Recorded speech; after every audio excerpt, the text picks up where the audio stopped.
The fluorescent lights of the pharmacy hummed overhead, casting their sterile glow across rows of medications while Maya counted pills for the third time that hour. Her feet ached in her sensible shoes, the kind designed for 12-hour shifts that somehow still managed to feel like concrete blocks by closing time.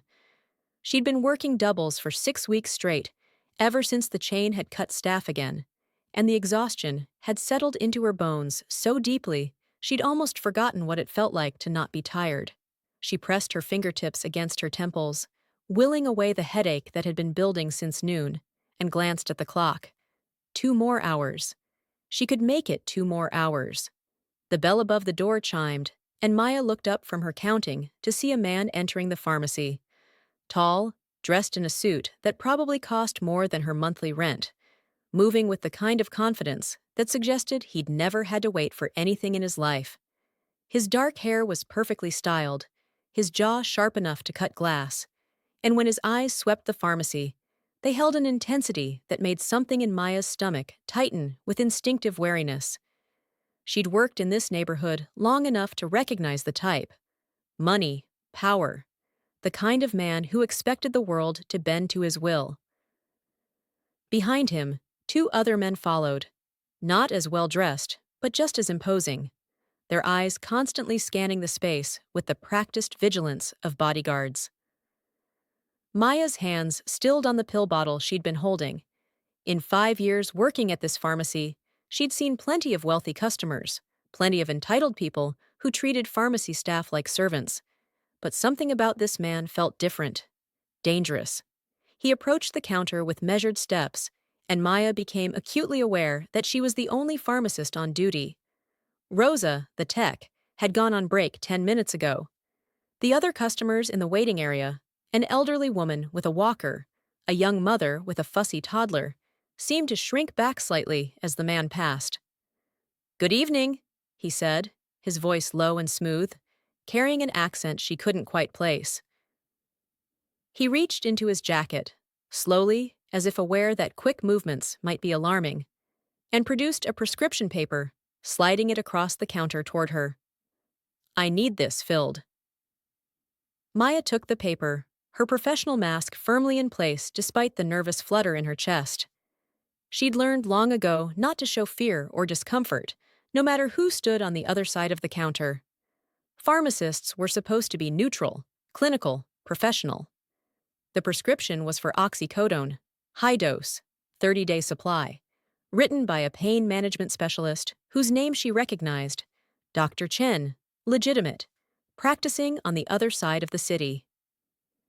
Maya's eyes scanned the prescription again, looking for the details that would tell her whether this was legitimate or if she was looking at our potential diversion. The patient name on the prescription matched the ID he'd already placed on the counter, Dante Moretti. The prescription was dated today, written on proper security paper with all the necessary information. Everything looked correct. Everything looked legitimate. But something felt wrong. Maya had developed an instinct over her years behind the counter, a sixth sense about prescriptions that didn't quite add up. It wasn't anything she could point to specifically. The prescription was technically perfect. But the man standing before her, the bodyguards hovering nearby, the way every line of his body suggested controlled power rather than pain. None of it matched the profile of someone who needed this level of opioid medication. "I'll need a few minutes to verify this," Maya said, keeping her voice professionally neutral. She saw the slightest tightening around his eyes, a flash of something that might have been irritation or might have been something darker. "Is there a problem?" His tone remained polite, but there was steel underneath it, a quiet authority that suggested he wasn't used to being questioned. "Standard procedure," Maya replied, meeting his gaze steadily despite the way her pulse had quickened. "All controlled substance prescriptions require verification with the prescribing physician." It was true, she did need to verify, but she also needed time to think, to figure out why every professional instinct she had was screaming at her that something about this wasn't right. Dante Moretti regarded her for a long moment, his dark eyes unreadable. Then he nodded once, a slight inclination of his head that somehow managed to convey both permission and warning. "I'll wait." He stepped back from the counter, moving to the waiting area where he stood rather than sat, his bodyguards flanking him. Maya felt the weight of his gaze on her as she turned to her computer, pulling up the prescription monitoring database. Her hands trembled slightly as she typed, and she forced them to steady. She was a pharmacist. She had a duty to ensure that every prescription she filled was legitimate, that she wasn't contributing to the opioid crisis that had already destroyed so many lives in this neighborhood. If something felt off, she had an obligation to investigate. The prescription monitoring database loaded, showing her Dante Moretti's controlled substance history. It was odd. 3 prescriptions in the past year, all from the same physician, all for oxycodone at varying strengths. Not the pattern of someone abusing medications. People who doctor shopped or diverted opioids usually had prescriptions from multiple physicians, filled at multiple pharmacies. But also not quite the pattern she'd expect from someone with chronic pain, severe enough to warrant this level of medication. Maya bit her lip, weighing her options. She could fill it. Everything was technically in order. Or she could refuse, citing her professional judgment, and face whatever consequences came from denying Dante Moretti what he wanted. She glanced over her shoulder. He was watching her, perfectly still, perfectly patient. But there was something predatory in his stillness, like a big cat waiting for the right moment to strike. The phone rang, making her jump. She grabbed it, grateful for the distraction. "Riverside Pharmacy, this is Maya."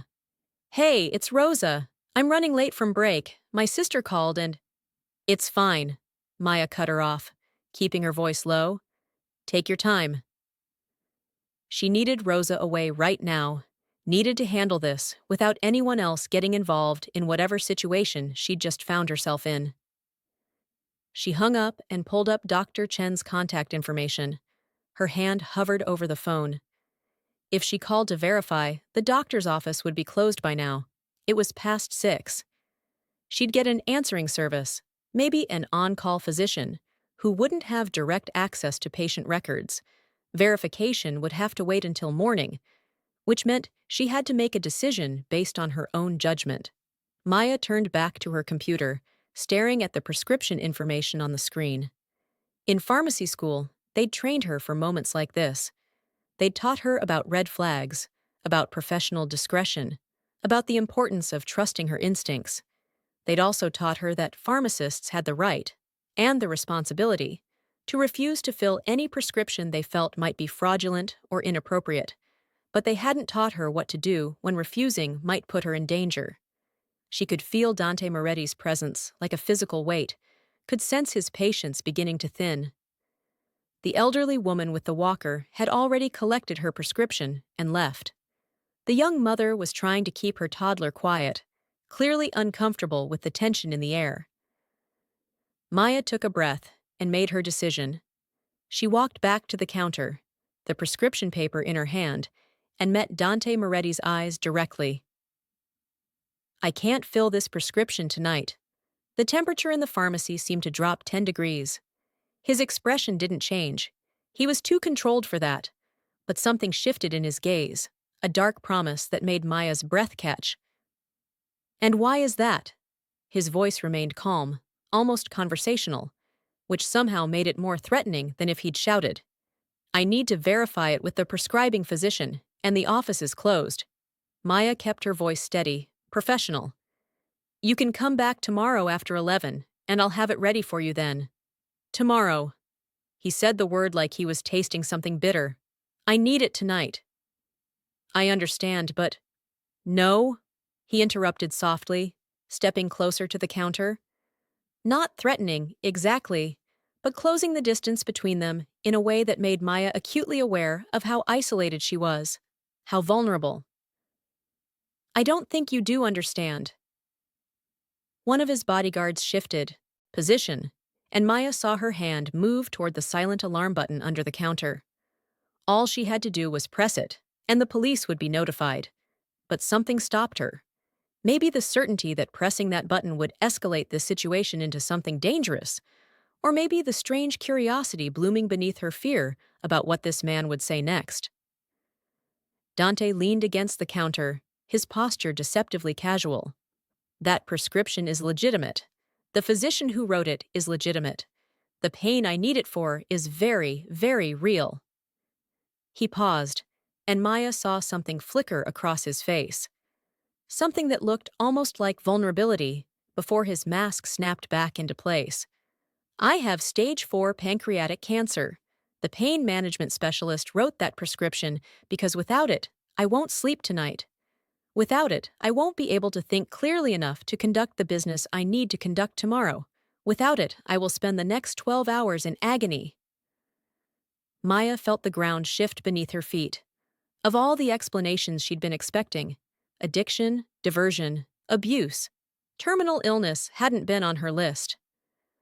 She studied his face, looking for signs of deception, but what she saw instead was carefully controlled anguish, the kind of expression worn by someone who'd been living with unbearable circumstances for too long. I'm sorry, she heard herself say, and was surprised to realize she meant it. But I still need to verify. Call him now. Dante pulled out his phone, scrolling through contacts with quick, efficient movements. Dr. Chen, I have his personal cell number. He'll verify the prescription. It was highly unusual. Patients didn't typically have their pain management specialist's personal numbers. Then again, everything about this situation was unusual. Maya hesitated, torn between protocol and compassion, between her professional obligations and the quiet desperation she could now see lurking beneath Dante Moretti's controlled exterior. Please. The word seemed to cost him something, as if he wasn't accustomed to asking rather than commanding. I'm not asking you to compromise your ethics or your professional judgment.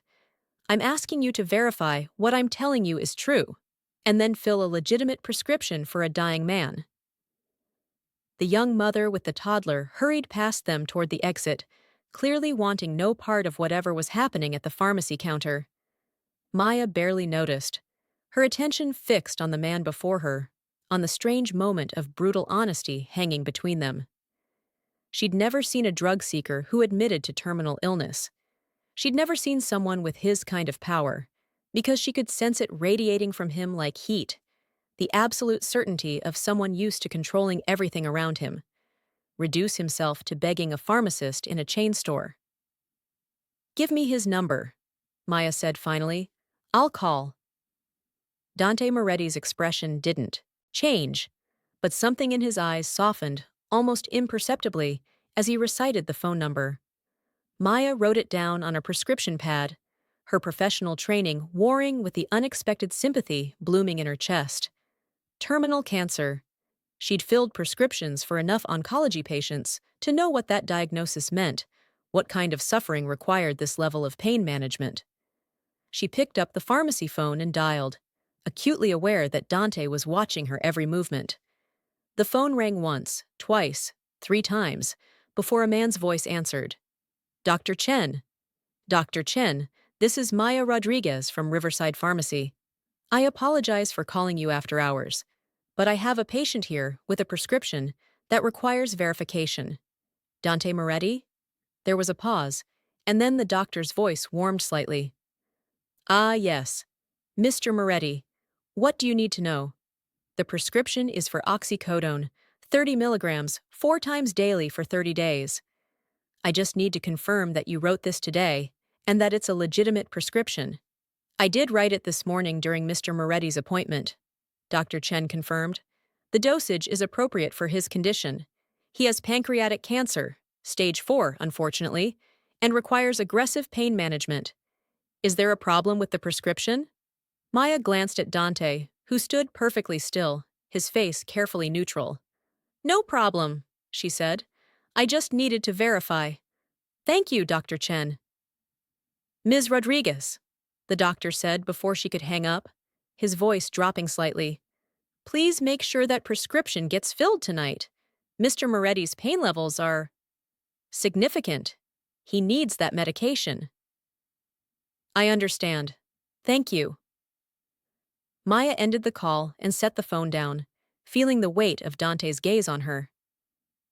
"Satisfied?" he asked, and there was no triumph in his voice, only exhaustion. "I'll have it ready in 15 minutes," Maya replied, and turned away before she could see his reaction. Her hands moved through the familiar motions of filling a prescription, counting pills, checking dosages, printing labels, but her mind was elsewhere. Terminal cancer, stage 4 pancreatic cancer, which she knew from her training was essentially a death sentence. Survival rates were abysmal, pain was excruciating, and treatment options were limited. This man, this dangerous, powerful man who'd walked into her pharmacy with bodyguards and an air of absolute authority, was dying. Maya finished labeling the bottle and ran it through the final verification check. She printed the information sheets about opioid safety, about potential side effects, and drug interactions, even though she suspected Dante Moretti probably knew all of this already. Then she returned to the counter. He was still standing exactly where she'd left him, his bodyguards flanking him like silent sentinels. The pharmacy was empty now, except for the three of them. Closing time was approaching, and anyone else, with prescriptions, had wisely decided to come back another day. "Here you go," Maya said, setting the prescription bag on the counter. "The information sheets explain proper usage and potential side effects. You should take these with food to minimize stomach upset, and be careful not to—" "I know," he interrupted gently. "I've been taking these for 3 months now." 3 months. Maya's medical knowledge supplied the implications of that timeline. Pancreatic cancer was fast and brutal. If he'd been in pain management for 3 months, he likely didn't have much longer. She processed his payment. He paid in cash, counting out bills with the casual ease of someone for whom money was no object, and handed him his receipt. "I'm sorry," she said suddenly, the words escaping before she could stop them. "About your diagnosis." Dante paused in the act of taking the prescription bag, his dark eyes meeting hers with an intensity that made her breath catch. "You almost didn't fill this," he observed.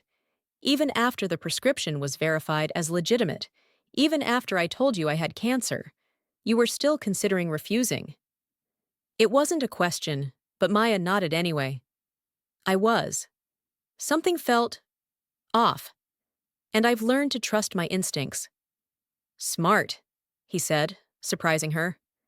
A faint smile touched his lips, the first genuine expression she'd seen from him. "In your position, I would have done the same. Actually, in your position, I probably would have pressed the panic button under your counter and called the police." Maya's eyes widened. How had he known about the panic button? "I notice things," Dante said, as if reading her thoughts. "It's kept me alive this long." The smile faded. "What made you change your mind? My charming personality?" Despite herself, Maya felt an answering smile tug at her lips. The doctor's confirmation helped, and— She hesitated, then decided honesty might be appropriate, given how this encounter had unfolded. "The way you looked when you said you needed them.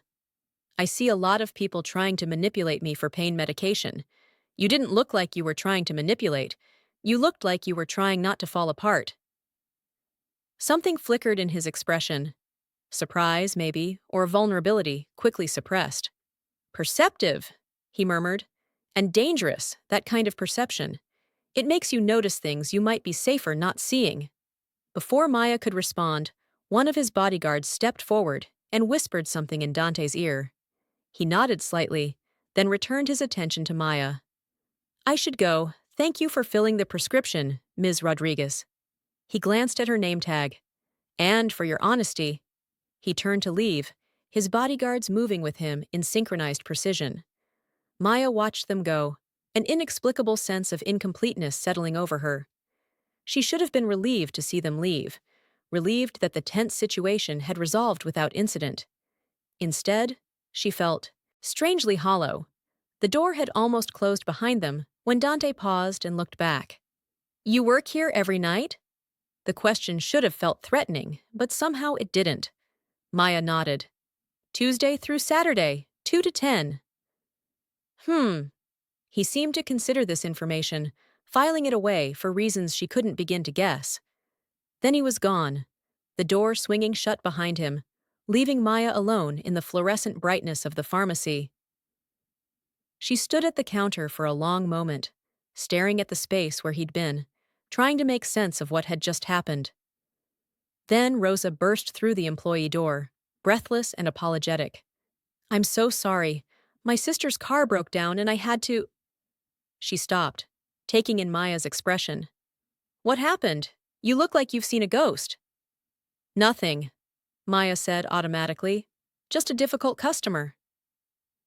But that wasn't true, and she knew it. Dante Moretti hadn't been difficult. He'd been complicated, dangerous, and dying. And for reasons she couldn't explain, she had the distinct feeling that their encounter wasn't over.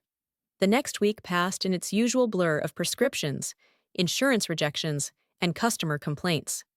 Maya worked her shifts, went home to her small apartment, and tried not to think about dark eyes and terminal diagnoses. She succeeded for the most part, letting the demands of her job consume her attention. Until Tuesday evening, when Dante Moretti walked through the pharmacy door again. He looked the same, perfectly dressed, flanked by his silent bodyguards, moving with that predatory grace she remembered. But now Maya saw what she'd missed before.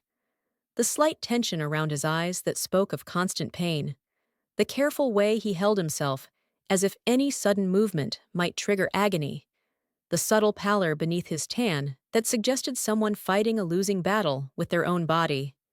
He approached the counter with the same measured steps, but this time there was no prescription in his hand. "Ms. Rodriguez," he greeted her, his voice that same low rumble that seemed to resonate in her chest. "I hope I'm not interrupting." Maya glanced around the pharmacy. There were 3 other customers waiting, prescriptions to fill, phones ringing. "I'm working," she said, trying to keep her tone professional despite the confusion and unwanted curiosity swirling in her mind. "Did you need something?" "A moment of your time, when you're free." He stepped aside, moving to the waiting area, clearly prepared to wait however long it took. Maya tried to focus on her work, but she was hyper-aware of his presence, of the way other customers gave him a wide berth, of how his bodyguards positioned themselves to watch all entrances. 20 minutes later, during a brief lull, she found herself walking over to where he stood. "What do you want?" she asked, more bluntly than she'd intended. Dante studied her for a moment, and she had the unsettling sensation of being analyzed, assessed, catalogued. "I wanted to apologize," he said finally. "For last week. I put you in a difficult position, and that wasn't fair." Maya blinked. Of all the things she'd expected him to say, an apology hadn't made the list. "You needed your medication," she said carefully. "I understand that." Understanding and being comfortable with it are different things. He glanced around the pharmacy, then back at her. "You were afraid of me. You hid it well, but you were afraid. And you filled the prescription anyway, which showed both courage and compassion." He paused. "I wanted to acknowledge that." "I was just doing my job." "No," Dante countered softly. "You went beyond your job. You could have refused, could have cited protocol and sent me away. Instead, you took the time to verify, to give me the benefit of the doubt despite your instincts telling you I was dangerous." His lips curved slightly. "Which I am, by the way. Your instincts weren't wrong." Maya's heart rate kicked up, but she kept her voice steady. "Should I be worried?" "Not from me. Never from me." The certainty in his voice was absolute. "I came here to thank you, Ms. Rodriguez, and to ask if you'd be willing to transfer your services to a private pharmacy." "What?" The question caught her completely off guard. "I have a pharmacy that fills my regular prescriptions, a small private establishment that handles certain specialized clients. The pharmacist there is competent but retiring next month. I need someone with your skills and your discretion." He named a salary that made Maya's eyes widen. It was nearly double what she made now, with benefits she could only dream of.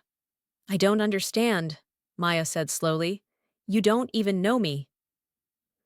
I know you're smart enough to question a suspicious prescription, brave enough to hold your ground against someone you perceived as threatening, and professional enough to verify, rather than simply refuse.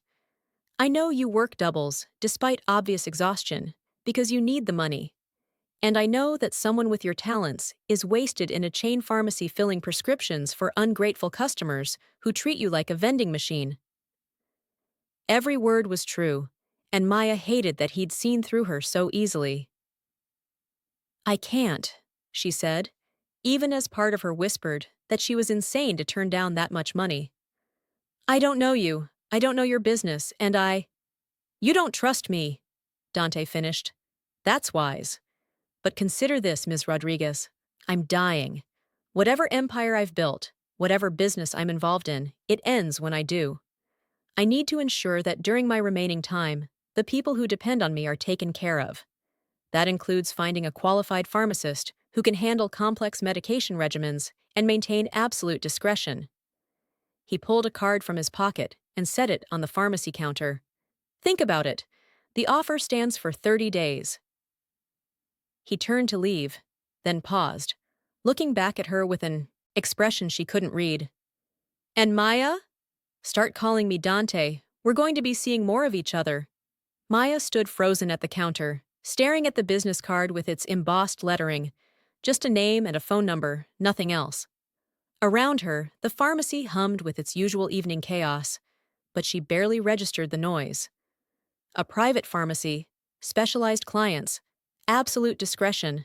She wasn't naive. She knew what those euphemisms meant. Dante Moretti wasn't just wealthy, he was connected to something illegal, probably organized crime, given the bodyguards, and the careful way he spoke about his business. Taking his offer would mean stepping into a world she'd spent her entire life avoiding, would mean compromising the ethical standards she'd built her career on. And yet, Maya pocketed the card, telling herself she'd throw it away when she got home.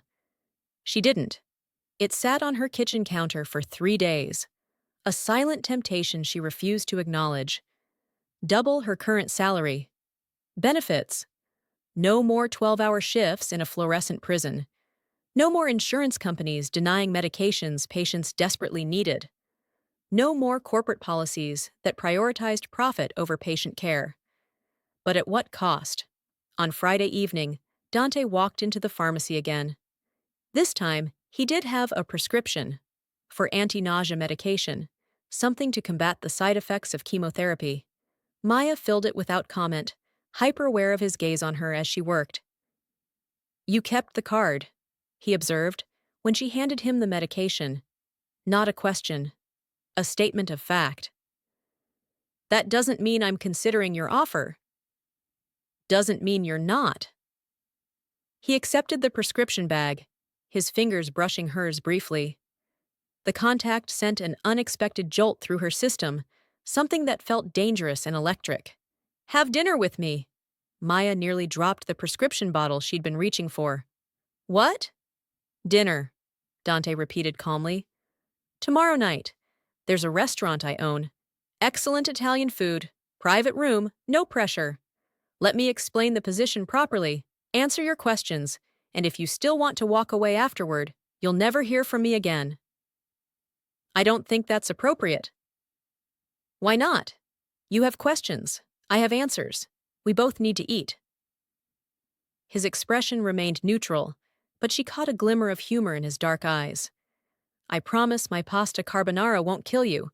The cancer might kill me, but the food is perfectly safe. The joke, dark and inappropriate, and somehow perfect, startled a laugh out of her. Dante's expression softened at the sound, and Maya realized with a start that he was enjoying this, enjoying her resistance, her skepticism. He was used to people saying yes, she thought, used to getting what he wanted, through intimidation, or money, or sheer force of will. Her refusal to immediately comply probably fascinated him. One dinner, Maya heard herself say, and then you leave me, alone. One dinner, Dante agreed. I'll send a car for you at 7. Wear something comfortable. It's a casual establishment. He left before she could change her mind, and Maya spent the rest of her shift wondering what she'd just agreed to and whether she'd completely lost her mind. The car that arrived at her apartment building the next evening was, predictably, expensive and intimidating. A black Mercedes with tinted windows and a driver who opened the door for her with practiced courtesy. Maya had agonized over what to wear, finally settling on dark jeans and a simple blouse that felt neither too formal nor too casual. The restaurant was in a neighborhood she rarely visited, the kind of area where real estate prices made her apartment look like a cardboard box by comparison. The driver pulled up to a small Italian place with warm lighting spilling onto the sidewalk, and Maya felt her anxiety spike. She'd expected something ostentatious, flashy, a power play designed to overwhelm her. Instead, this place looked cozy, intimate. Dante was waiting inside, seated at a table in a private corner that still managed to feel part of the restaurant's warm atmosphere. He stood when she entered, and Maya noticed he'd dressed down. No suit tonight, just dark slacks and a simple button-down shirt that somehow made him look younger, less intimidating. "You came," he said, and she heard genuine pleasure in his voice. "I keep my promises." Maya sat across from him, accepting the menu a server immediately provided. Even when they're probably stupid promises. Is it stupid to gather information before making a decision? Dante poured her wine without asking if she wanted any. It should have felt presumptuous, but instead it felt like he was taking care of her, anticipating needs she hadn't voiced. "I'd call that intelligent." They ordered. He'd been right about the carbonara. It was exceptional. And for a few minutes, they ate in companionable silence. Maya found herself studying him when she thought he wasn't looking, cataloging details she'd missed in the harsh pharmacy lighting. The way pain lines had etched themselves around his eyes and mouth. The careful precision of his movements, as if he'd learned to budget his physical energy. The medication bottle she glimpsed in his jacket pocket when he reached for his wine glass. "You're wondering if I'm really dying," Dante said suddenly, catching her staring. "Or if it was an elaborate manipulation to get you to fill the prescription." Maya flushed, but didn't deny it. The thought crossed my mind. "Fair enough." He pulled out his phone, scrolled through something, and handed it to her. On the screen was a medical report. Oncology results, pathology, treatment plans. Stage 4 pancreatic adenocarcinoma. Metastatic. Prognosis: 6 to 9 months. "I'm sorry," Maya whispered, handing the phone back. The reality of those clinical words hit differently than his verbal admission had. 6 to 9 months. He had less than a year to live. "Don't be sorry. Be honest with me." Dante set the phone aside, his attention fully on her. "You have questions about the position I'm offering. Ask them." Maya took a breath, then dove in. "Who are your specialized clients?" "People who need discretion. Some have legitimate reasons. Public figures, who don't want their medical conditions becoming tabloid fodder. Others have less legitimate reasons, but still require pharmaceutical services." He met her gaze steadily. "I won't lie to you, Maya. Some of my clients are involved in illegal activities. But the pharmacy itself is legitimate, fully licensed, and operates within legal boundaries." "But you don't." "No," Dante agreed quietly. "I don't. I've built an empire on activities most people would consider criminal.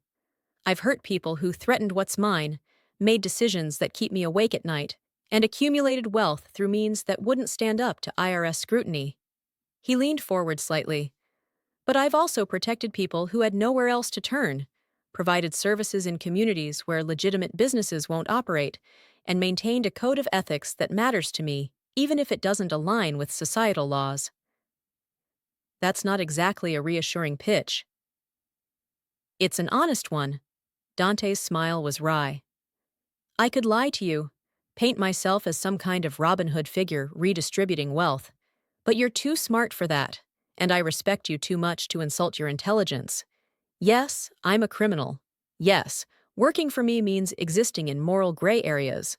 But it also means autonomy you'll never have in a corporate pharmacy, the ability to actually help patients instead of being constrained by insurance policies and profit margins, and compensation that reflects your true value. Maya absorbed this, turning it over in her mind. Everything he said made a terrible kind of sense.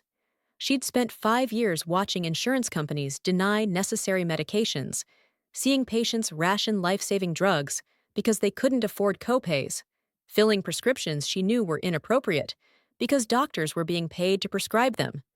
The system she worked in was already morally compromised. At least Dante was being honest about it. "Why me?" she asked. "There are plenty of pharmacists who'd take that salary, no questions asked." "Because you asked questions," Dante replied immediately. "Because you were willing to refuse me despite being afraid. Because you verified instead of automatically filling. Because you saw past the prescription to the person requesting it." He paused, something vulnerable flickering across his face. "And because when I told you I was dying, you looked at me with compassion instead of pity or calculation. That matters to me." The conversation drifted after that, moving away from business into more personal territory. Dante asked about her family. She mentioned her mother in Arizona, her younger brother trying to make it as a musician in Los Angeles, and shared carefully edited stories about his own past. He'd grown up in poverty, he told her, in a neighborhood where legitimate opportunities didn't exist, and criminal ones were the only path to survival. "I don't regret the choices I made," he said as dessert arrived, tiramisu that melted on her tongue. "But I regret some of the things those choices required. There's a difference." Maya found herself talking more freely than she'd intended, sharing frustrations about her job, her exhaustion, her sense that she was wasting her expertise on a system that didn't value it. Dante listened with focused attention, asking questions that showed he was genuinely interested rather than just being polite. 3 hours passed without her noticing.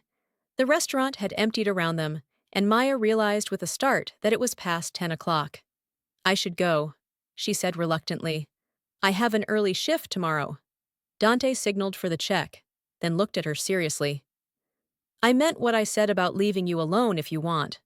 But I hope you'll consider the offer, Maya.